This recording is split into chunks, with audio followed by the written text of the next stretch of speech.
যাচ্ছে আসতেছে, ইন্ডিয়াতে করাচ্ছি, বাংলাদেশে করাচ্ছি, একটা ভালো লাগে না, এটা ভালো লাগে না, কোনো কিছু হয় না, কি করব?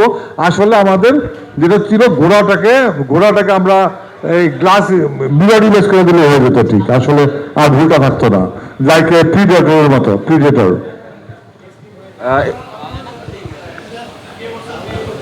ওই একই প্রশ্ন তো দেওয়া হয়ে গেছে। সেকেন্ড যে রোমান তাকে সবসময় বকা দিত, তো আমি তো বকা দিতে দেখি নাই, তো ছবিটা দেখে মনে হয়েছে হ্যাঁ আসলে রোমান বকা দিয়েছে।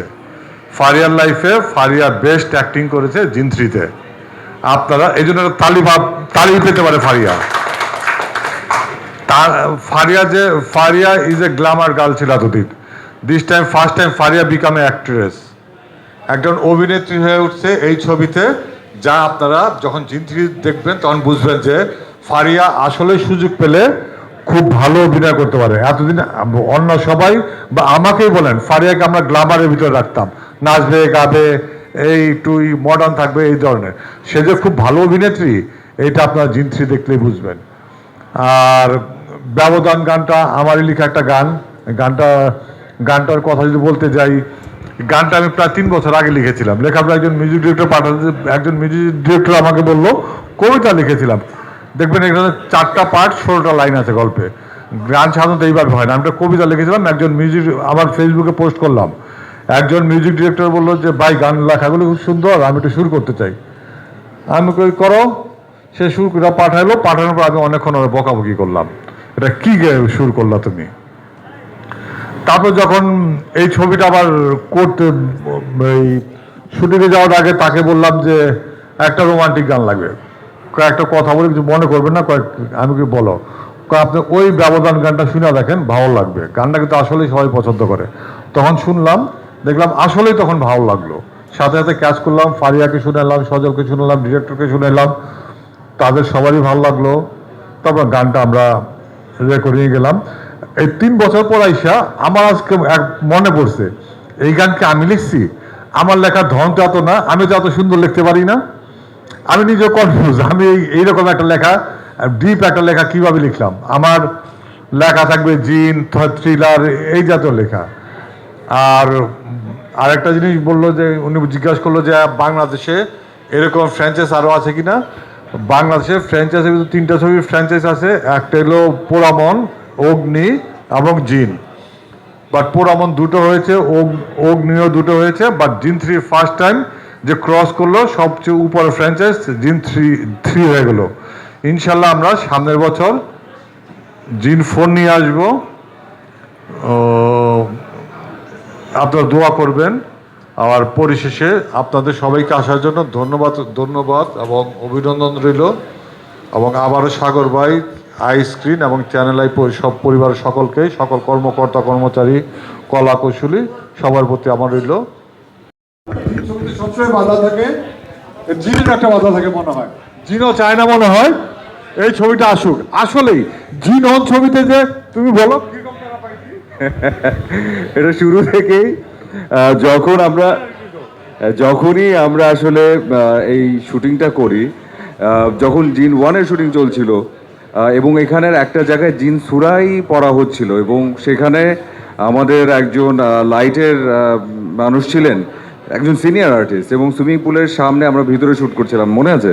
এবং রাতের 2টা বাজে চাচা উনি সুইমিং পুলের ভিতরে পড়ে গেলেন এবং খুব বাজে অবস্থা, প্রায় মানে হয় না, ওনাকে অনেক কষ্ট করে ওখান থেকে তুলে নিয়ে আসা, আমরা একবারের জন্য বুঝতে পারিনি যে একজন পড়ে গেছে, অনেক চিৎকার চেঁচামেচির পরে ওনাকে নিয়ে আসা, একটা জীবন বেঁচে যাওয়া, সেখান থেকে শুরু। এবং প্রতি ধাপে ধাপে, এবং এবারও তাই, আমাদেরকে প্রতি মুহূর্তে আসলে ইনজুর্ড হওয়া থেকে শুরু করে ভয় ভীতি, বিভিন্ন সিচুয়েশনসে পড়ে যাওয়া, এই আটকে যাওয়া, ওখান থেকে আবার চালু হওয়া, শরীর খারাপ হয়ে যাওয়া, আবার সেখান থেকে চলে আসা, আজিজ ভাই স্ক্রিপ্ট লিখছেন, স্ক্রিপ্টের মাঝখানে হঠাৎ করে থেমে যাওয়া, অনেক হ্যাঁ হঠাৎ করে একটা সিন নাজিল হওয়া যে এই সিনটা দরকার, এটা করতে হবে, যদিও জোন শেষ, সেভাবে করে আবার আসা, মানে সব মিলিয়ে। এবং এভাবে করে যে এত সুন্দরভাবে আমরা আবারও আপনাদের সামনে আসতে পারছি, এটার পেছনে কৃতিত্ব আমি বারবার বলছি আপনাদের সবার দোয়া এবং ভালোবাসা। প্লিজ এভাবে আমাদেরকে ধরে রাখবেন, পাশে থাকবেন।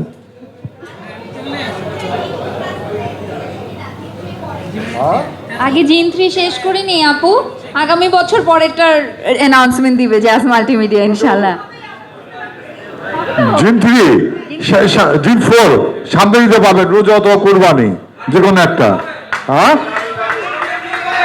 আমি বলি আমার সিরিয়াল শুনবেন এই বছরে, সিরিয়াল ঘোষণা দেবো না না দেই, ওটা পরে ধাপে ধাপে দেই, মজা লাগবে। এই বছরে জিন 4 আসার আগে আরো 5টা ছবি আসবে। না না জিন 4 তো ঈদে আসবে, ঈদের মাঝখানে আর ছবিটি বানাবো না, কি বলেন এটা?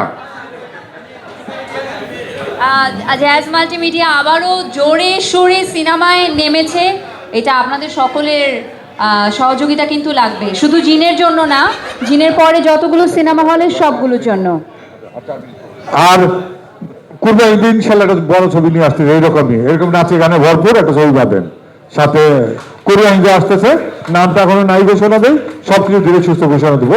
But big arrangement, big casting, big ওয়েতে আসবে কোরবানিতে। গল্পে সবকিছু মিলে গেলে অবশ্যই বানাবো। আমার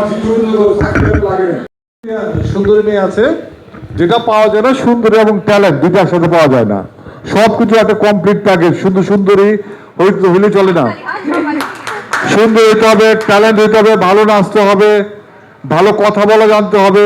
শুধু সুন্দরী ট্যালেন্ট হইলেও কথা বলতে পারতেছেন আপনাদের সামনে ঈশা। তো এটা সবকিছু আমরা একটা মেয়ে কি ইন্টারভিউ, সাংবাদিক কেমন ফেস করে সেটাও চেক করি আমরা। সবকিছু মিলে পায়ে গেলে আবার নতুন কেউ আসবে ইনশাল্লাহ। আর আপনি নেক্সট পার্টিতে ফারিয়া থাকবেন, এটা আপনি কিভাবে এনশিওর করতেছেন? এটাই শুনতে চাচ্ছিলাম।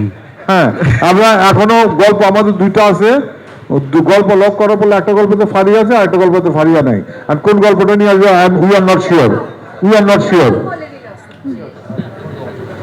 We are not sure, but sure. Any more question?